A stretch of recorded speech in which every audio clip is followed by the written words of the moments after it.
Teman-teman sekalian yang dirahmati Allah Subhanahu wa taala, yang semoga selalu dijaga hatinya oleh Allah Subhanahu wa taala agar selalu thiqah billah, agar selalu percaya dan yakin kepada Allah Subhanahu wa taala. Karena kelemahan kita itu berawal saat kita mulai meragukan Allah. Dalam segala dinamika hidup, kita selalu butuh Allah. Kita butuh Allah ketika Allah kasih kita ujian. Bahkan tetap kita butuh Allah ketika Allah kasih kita nikmat. Kalau kita butuh Allah saat diuji, agar kesabaran kita terjaga. Karena orang yang tidak ditemani atau dibersamai oleh Allah Subhanahu wa taala ketika dia sedang diuji, maka dia akan mudah untuk berkeluh kesah, bahkan berputus asa. Kebersamaan Allah kepada dia saat dia diuji itu adalah Allah Subhanahu wa taala menghibur hatinya. Allah Subhanahu wa taala menenangkan hatinya. Allah Subhanahu wa taala menghidupkan hatinya dengan nikmat iman. Ala bidzikrillahi tatmainnul qulub. Innamal mu'minun idza dzukirallah wajilat qulubuhum. Bukankah dengan mengingat Allah hati menjadi tenang? Dan orang yang beriman apabila diingatkan dengan nama Allah, disebut nama Allah, maka hatinya akan bergetar. Ini bentuk Allah membersamai hambanya ketika dia dalam keadaan diuji. Allah menghiburnya dengan kalimat, alam yajidka yatiman fa'awa wa wajadaka dhallan fahada wa wajadaka ailan fa'aghna. Allah menghiburnya dengan kalimat, inna a'tainakal kautsar.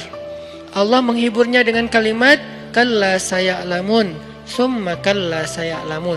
Allah menghiburnya dengan kalimat, la tahzan innallaha ma'ana. Ini adalah ketika Allah membersamai seorang hamba saat dia dalam keadaan diuji. Allah membersamai hamba juga ketika dia dalam keadaan diberi nikmat. Karena tanpa itu, maka seseorang akan jatuh justru kepada dosa-dosa karena dia mendapatkan banyak kenikmatan hidup. Kalau Allah Subhanahu wa taala tidak menjaga dia saat dia diberi nikmat, maka nikmat itu justru menjadi jalan bagi dia untuk terjerumus kepada banyak dosa. Justru nikmat itulah yang menjadi penghalang bagi dia untuk mengingat Allah. Karena dia sibuk menikmati hidupnya, akhirnya dia terhalang dari mengingat Allah tepat waktu. Sibuk menikmati hidupnya, terhalang dari Allah untuk bangun tengah malam. Karena dia tidurnya larut. Kenapa tidur larut? Karena terlalu banyak yang harus dia nikmati sebelum tidur. Dia bisa makan-makan, dia bisa jalan-jalan, dia bisa ngopi, dia bisa ketemu teman, dia bisa belanja. Bahkan dia nunggu midnight sale untuk bisa menghabiskan nikmat yang Allah kasih kepada dia. Sehingga akhirnya tidurnya terlalu larut, lalu dia tidak bisa bangun untuk menghadap Allah, curhat kepada Allah. Hal yang selama ini dia lakukan justru ketika dia diuji oleh Allah. Ketika diuji oleh Allah, mudah bagi dia bangkit tengah malam, curhat, sujud panjang, menangis dalam doa. Ketika Allah kasih nikmat, curhatnya hilang, malamnya lelap, sampai bahkan subuhnya juga kelewat. Ini kalau Allah enggak membersamai seorang hamba ketika dia diberi nikmat. Sehingga orang yang seperti ini, kalau dalam keadaan seperti ini terus-menerus dalam jangka waktu yang lama, nanti dia akan terjebak di dalam istidraj.